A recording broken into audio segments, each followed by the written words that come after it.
on request of class 10. Because of the lockdown, the class has been postponed for some times. So in this video we will discuss about some chapter of grammar of class 10 in West Bengal Board of Secondary Education, So in this manner, in this video we will discuss about the chapter of voice changes, how we can change the voice of a active voice, or how we can change the voice of passive. That means we will learn about this video about the interchanges of voices. আমরা voice change অর্থাৎ বাচ্য পরিবর্তনের সম্পর্কে কিছু আলোচনা এই ক্লাসে করব।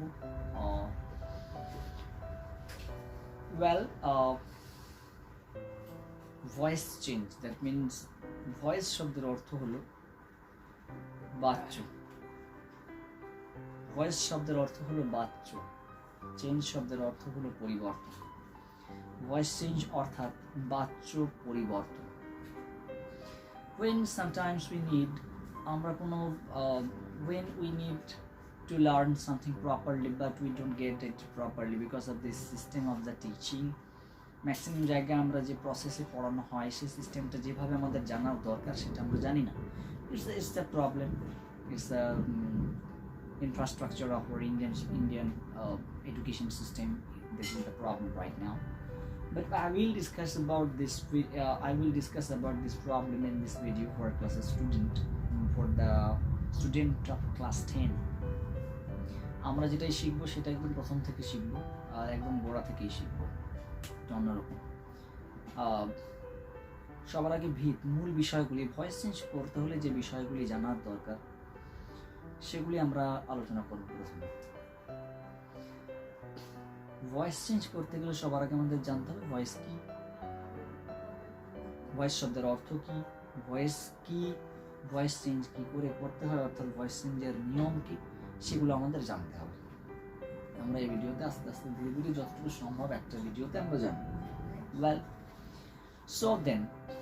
তাহলে আমরা স্টার্ট করি। ভয়েস চেঞ্জ অর্থাৎ বাচ্য পরিবর্তন। ভয়েস শব্দের অর্থ হলো বাচ্য, চেঞ্জ শব্দের অর্থ হলো পরিবর্তন। দ্যাট মিনস ভয়েস চেঞ্জ মানে হলো বাচ্য পরিবর্তন, যেটা বাংলাতেও করে থাকো বাচ্যান্তর, বাক্যান্তর, মানে এক ভয়েস থেকে অন্য ভয়েসে পরিবর্তন করবো আমরা। যেমনটা আমরা একটা বাক্য থেকে অন্য বাক্যের পরিবর্তন করি, ঠিক একই রকম, কিন্তু উইদাউট চেঞ্জিং দেয়ার মিনিং। তাহলে সবার প্রথমে আমরা শিখবো হোয়াট ইজ ভয়েস, ভয়েস কি। আর আমি শিওর এই কথাটা বা এই প্রশ্নের উত্তরটা ম্যাক্সিমাম স্টুডেন্টসরা জানে না, বা কোনো গ্রামার বইতেও ঠিকঠাক মতো দেওয়া নেই, যেটা জানার দরকার। That is what is voice. আমরা ভয়েস চেঞ্জ কি জিনিস সেটা না জানলে ভয়েস কি করে করব, ভয়েস চেঞ্জ কি করে করব। সো আমরা আলোচনা স্টার্ট করছি। হোয়াট ইজ ভয়েস, ভয়েস কি। ভয়েস হলো, প্রথমে বাংলা বলছি পরে ইংরেজিটা বলবো। ভয়েস হলো ভার্বের এমন একটা রূপ যা নির্দেশ করে বাক্যে কর্তা সরাসরি কাজ করছে কিনা। আবার রিপিট করছি, ভয়েস হলো ভার্বের এমন একটা রূপ যা নির্দেশ করে বাক্যে কর্তা সরাসরি কাজ করছে কিনা। আবার রিপিট করছি, ভয়েস হলো ভার্বের এমন একটা রূপ যেটা নির্দেশ করে বাক্যে কর্তা সরাসরি কাজ করছে কিনা। এবার ইংরেজিটা বলি। A voice is a form of a verb which indicates whether the doer in the sentence is active mood or in the passive. আবার রিপিট করছি, a voice is a form of a verb which indicates whether the doer in the sentence is in active mood or in passive. অর্থাৎ voice হলো ভার্বের এমন একটা রূপ যেটা নির্দেশ করবে বা যেটা ইঙ্গিত করবে যে বাক্যে কর্তা মিন্স ডুয়ার সরাসরি কাজ করছে কিনা, তাকে ভয়েস বলে। Now the question is voice কয় প্রকার? ভয়েস দুই প্রকার। Two kinds of voices we have fundamentally, মৌলিকভাবে অর্থাৎ প্রধানত আমাদের ইংরেজি ব্যাকরণে দু রকমের ভয়েস রয়েছে। Number 1, it is active voice, and number 2, this is passive voice. Number 1, it is active voice, and number 2, this is passive voice. You have to understand this properly right now, you know. There are two kinds of voices in English grammar. Two kinds of voices we have in English grammar. ইংরেজি ব্যাকরণে দু রকমের voice বা দু রকমের বাচ্য রয়েছে। Number 1, it is active voice. Number 2, it is passive voice. Number 1, active voice, সক্রিয় বাচ্য। Active voice means সক্রিয় বাচ্য, passive voice means নিষ্ক্রিয় বাচ্য। অর্থাৎ বাচ্য দুই প্রকার, ইংরেজিতে ভয়েস দুই প্রকার। Number 1, it is active voice, সক্রিয় বাচ্য, and number 2, it is passive voice or নিষ্ক্রিয় বাচ্য। Understand? এই দুটো বাদ দিয়েও আরো এক রকমের ভয়েস আছে, সেটা সম্পর্কে আমরা পরের ভিডিওতে আলোচনা করব ডেসক্রিপটিভ ভাবে বিশদে। I will explain it in later. আমরা পরে এই ভিডিওতে আলোচনা করব। So fundamentally, primarily, প্রধানত বা মৌলিকভাবে two kinds of voices we have. দু রকমের ভয়েস আছে। নাম্বার 1, অ্যাক্টিভ ভয়েস, সক্রিয় বাচ্য। Number 2, this is passive voice, মানে নিষ্ক্রিয় বাচ্য। Understand? Now the question comes, what is active voice? Active voice হলো, কাকে বলে active voice? অ্যাক্টিভ ভয়েস কাকে বলে প্রথমে বাংলায় বলবো, তারপর ইংরেজি। অ্যাক্টিভ ভয়েস অর্থাৎ সক্রিয় বাচ্য কাকে বলবো আমরা? যে ভয়েসে, উত্তরটা হলো যে ভয়েসে ডুয়ার কর্তা, যে ভয়েসে ডুয়ার অর্থাৎ কর্তা সরাসরি নিজের কাজ সম্পন্ন করে, মিন্স সরাসরি নিজের কাজ নিজে কমপ্লিট করবে, তাকেই আমরা বলবো অ্যাক্টিভ ভয়েস, বাংলায় বলবো সক্রিয় বাচ্য। যে ভয়েসে কর্তা সরাসরি নিজে কাজ কমপ্লিট করবে তাকেই আমরা বলবো অ্যাক্টিভ ভয়েস বা সক্রিয় বাচ্য। আবার বলছি, যে ভয়েসে কর্তা নিজেই নিজের কাজ কমপ্লিট করবে তাকে বলবো সক্রিয় বাচ্য। আর যে ভয়েসে কর্তা নিজেই সরাসরি নিজের কাজ কমপ্লিট করবে না, কিন্তু নিজে সেই কাজের ফল ভোগ করবে, তাকে আমরা বলবো প্যাসিভ ভয়েস। Understand? So যে ভয়েসে কর্তা means doer সরাসরি নিজের কাজ নিজে কমপ্লিট করবে, তাকেই আমরা বলবো অ্যাক্টিভ ভয়েস। আর যে ভয়েসে কর্তা সরাসরি নিজের কাজ নিজে কমপ্লিট করবে না, তাকেই আমরা বলবো প্যাসিভ ভয়েস বা নিষ্ক্রিয় বাচ্য। Not understand? Let's give an example. একটা উদাহরণ দেওয়া যাক।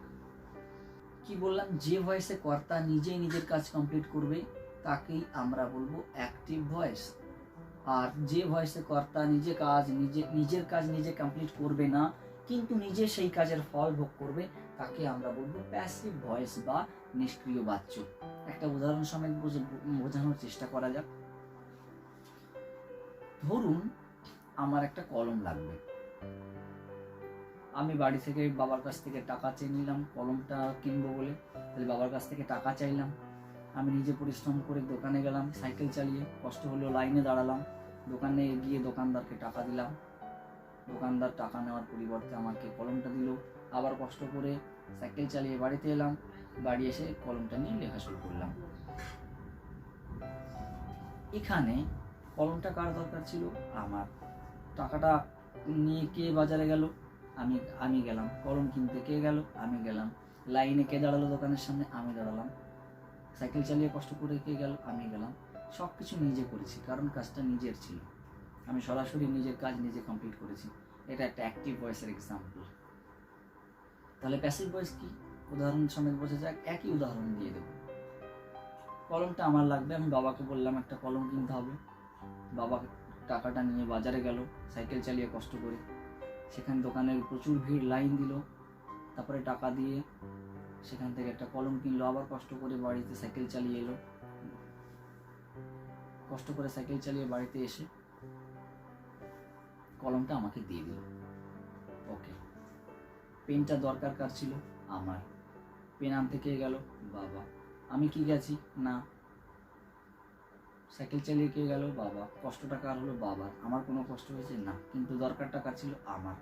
তাহলে আমার কাজ আমি কিছুই করিনি, অন্য আমাকে কাজটা করে দিয়েছে, কিন্তু কাজটা করে দিয়েছে আমার বাবা, কিন্তু এতে লাভটা কার হয়েছে? আমার হয়েছে। This is an example of an passive voice. এটা একটা প্যাসিভ ভয়েসের উদাহরণ বা নিষ্ক্রিয় বাচ্চার উদাহরণ। সো ওয়েল,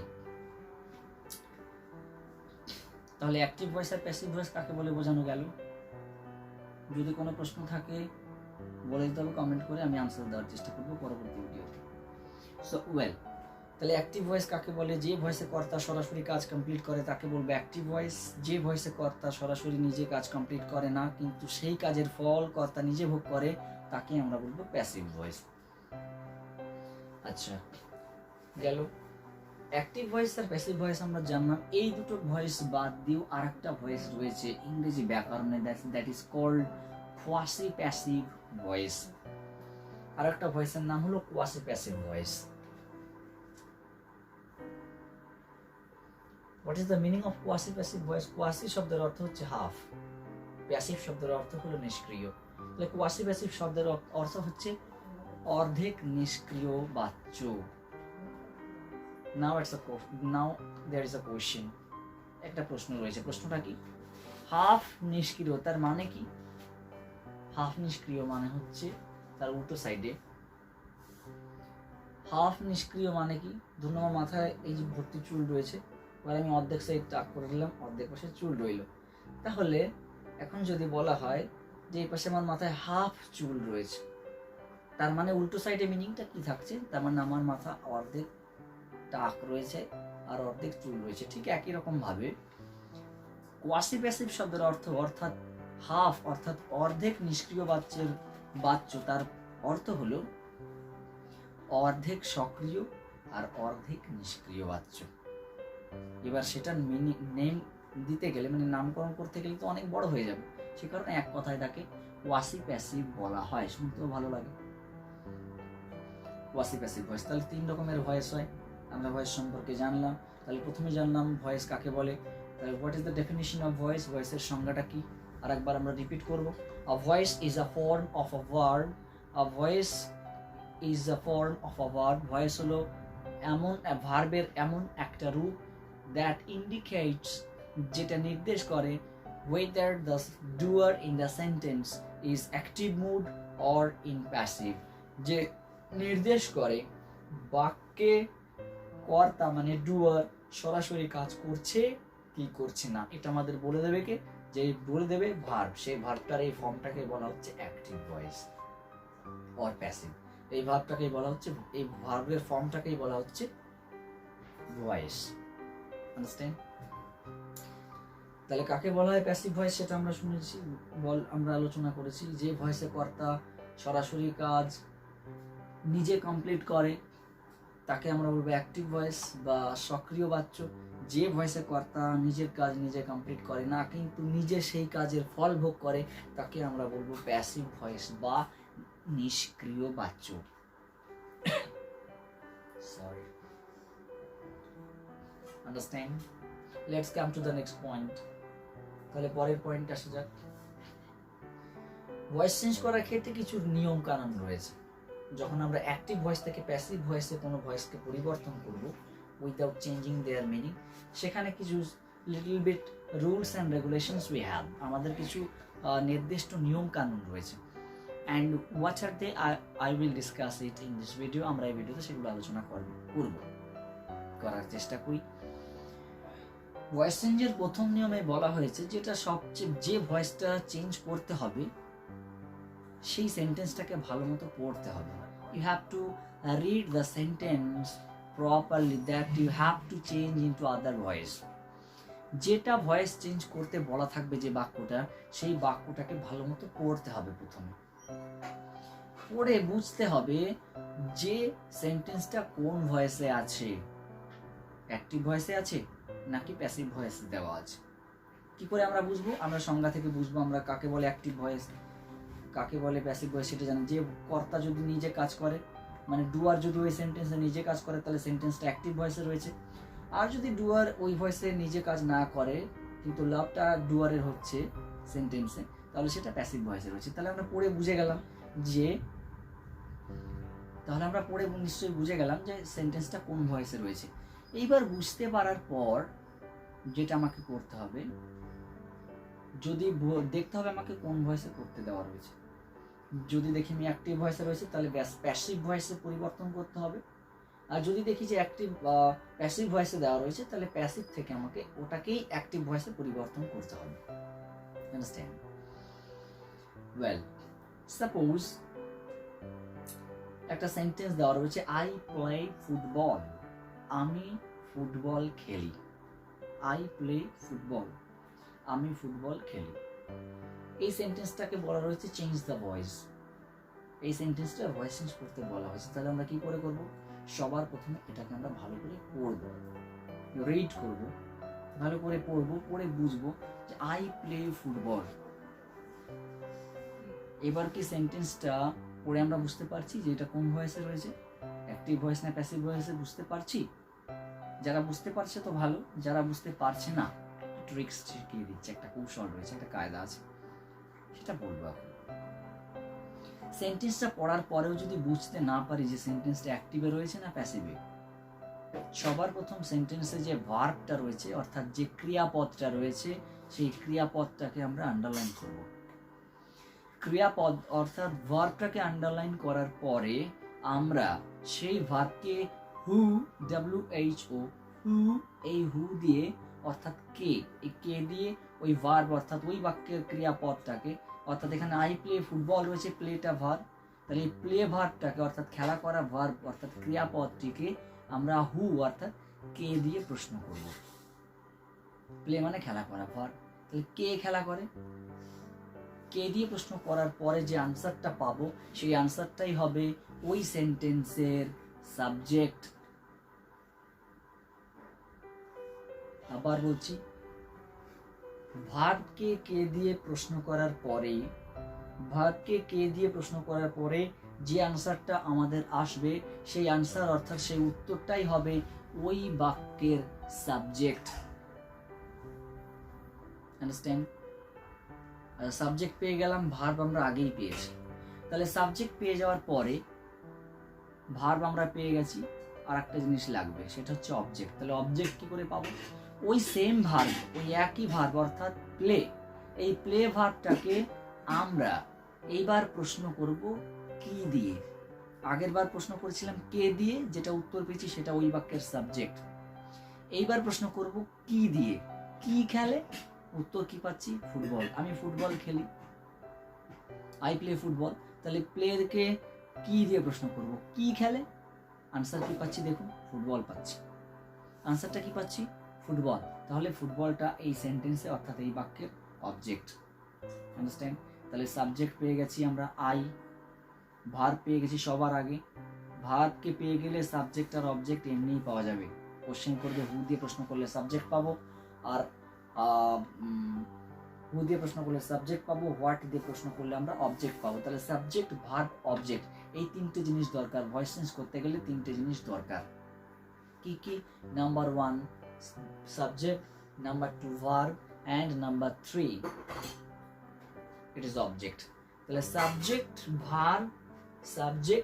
ভার্ব, অবজেক্ট, এই তিনটে যদি আমরা পেয়ে যাই, তাহলে আমরা ভয়েস চেঞ্জ আমাদের এমনি হয়ে যাবে। বুঝতে পারলাম? তাহলে সাবজেক্ট, ভার্ব, অবজেক্ট হয়ে গেলে কি করে আমাদের ভয়েস চেঞ্জ হয়ে যাবে, একটু দেখার চেষ্টা করা যাক। ওয়েল, ভয়েস চেঞ্জ করার প্রথম নিয়ম হচ্ছে, অ্যাক্টিভ থেকে প্যাসিভে পরিবর্তন করার প্রথম নিয়মটা হচ্ছে অ্যাক্টিভ ভয়েসের সাবজেক্টটাই হবে প্যাসিভ ভয়েসের অবজেক্ট, অ্যাক্টিভ ভয়েসের সাবজেক্টটা হবে প্যাসিভের অবজেক্ট, আর অ্যাক্টিভ ভয়েসের অবজেক্টটা হবে প্যাসিভের সাবজেক্ট। বুঝতে পারলাম? অ্যাক্টিভ ভয়েসের সাবজেক্টটা প্যাসিভ ভয়েসে গিয়ে অবজেক্ট হয়ে যাবে। যেমন ধরুন আই প্লে ফুটবল, এক্সাম্পলটা দিয়েছি একটু আগে। আই হচ্ছে এই সেন্টেন্সের সাবজেক্ট, তাহলে এটাকে যখন আমরা প্যাসিভ ভয়েসে পরিবর্তন করব তখন এই আইটা কিন্তু সাবজেক্ট থাকবে না, এটা অবজেক্ট হয়ে মি হয়ে যাবে। তখন এই সাবজেক্টটা আই মি হয়ে গিয়ে অবজেক্ট হিসেবে প্যাসিভ ভয়েসে বসবে। বুঝতে পারলাম? এরপর অ্যাক্টিভ ভয়েসের যেটা অবজেক্ট হবে, অবজেক্ট আমরা কি পেয়েছিলাম, কি দিয়ে প্রশ্ন করেছিলাম প্লেকে, উত্তর পেয়েছিলাম ফুটবল, তাহলে ফুটবলটা অবজেক্ট। তাহলে ফুটবলটা অ্যাক্টিভ ভয়েসের অবজেক্ট, সেটা প্যাসিভ ভয়েসের সাবজেক্ট হিসেবে বসে সেন্টেন্সটাকে শুরু করবে। আর মেইন যে ভার্ব পেয়েছিলাম মনে করার চেষ্টা করলে ভালো হয়। আমরা এই সেন্টেন্সে মেইন ভার্ব অর্থাৎ মূল ভার্ব যেটা পেয়েছিলাম, প্লে, এই প্লেটাই হচ্ছে এই বাক্যের মেইন ভার্ব। তাহলে মেইন ভার্বের যেটা অ্যাক্টিভ ভয়েসে মেইন ভার্ব অর্থাৎ মূল ক্রিয়াপদ থাকবে, সেটা প্যাসিভ ভয়েসে গিয়ে তার third form past participle form হবে V3, ভার্বের 3 নম্বর রূপটা বসবে মেইন ভার্বের। আর তার আগে বি ভার্বের অক্সিলিয়ারি থাকবে। প্যাসিভ ভয়েসে বি ভার্বের অক্সিলিয়ারি মাস্ট থাকতেই হবে। বি ভার্বের অক্সিলিয়ারি ছাড়া প্যাসিভ ভয়েস কখনোই হওয়া সম্ভব নয়, এটা পয়েন্ট করে নিতে হবে। প্যাসিভ ভয়েস মানে বি ভার্বের কোনো না কোনো অক্সিলিয়ারি থাকবে। বি ভার্বের অক্সিলিয়ারি কি কি আছে? বি ভার্বের কতগুলো ফর্ম আছে? বি, এটা নিজেই একটা ভার্ব। এই ভার্বটা ইংরেজি ব্যাকরণের সবচাইতে বড় ভার্ব, কারণ এর ফর্ম বা এর ভার্বের আকার সবচাইতে বেশি। প্রেজেন্ট টেন্সে 3টে, অ্যাম, প্রেজেন্ট টেন্সে 3টে ফর্ম আছে বি ভার্বের, অ্যাম, ইজ, আর। অ্যাম, ইজ, আর, এটা হচ্ছে বি ভার্বের প্রেজেন্ট টেন্স অর্থাৎ বর্তমান কালের 3টে রূপ। এবার আসছি পাস্ট টেন্স, অতীতকালে। বি ভার্বের রূপ দুটো, ওয়াজ, ওয়ার, একবচন হলে ওয়াজ, বহুবচন হলে ওয়ার। সাবজেক্ট মানে সাবজেক্ট অর্থাৎ উদ্দেশ্য যদি একবচন হয় তাহলে অক্সিলিয়ারি ভার্ব কোনটা বসবে? অতীতকালে ওয়াজ বসবে তারপরে অক্সিলিয়ারি ভার্ব হিসেবে। আর যদি প্যাসিভ ভয়েসটা আর যদি সাবজেক্টটা বহুবচন হয়, প্লুরাল নাম্বার হয়, তাহলে বি ভার্বের অক্সিলিয়ারি ওয়ার বসবে। তাহলে পাস্ট টেন্সে বি ভার্বের অক্সিলিয়ারি ফর্ম হচ্ছে ওয়াজ আর ওয়ার।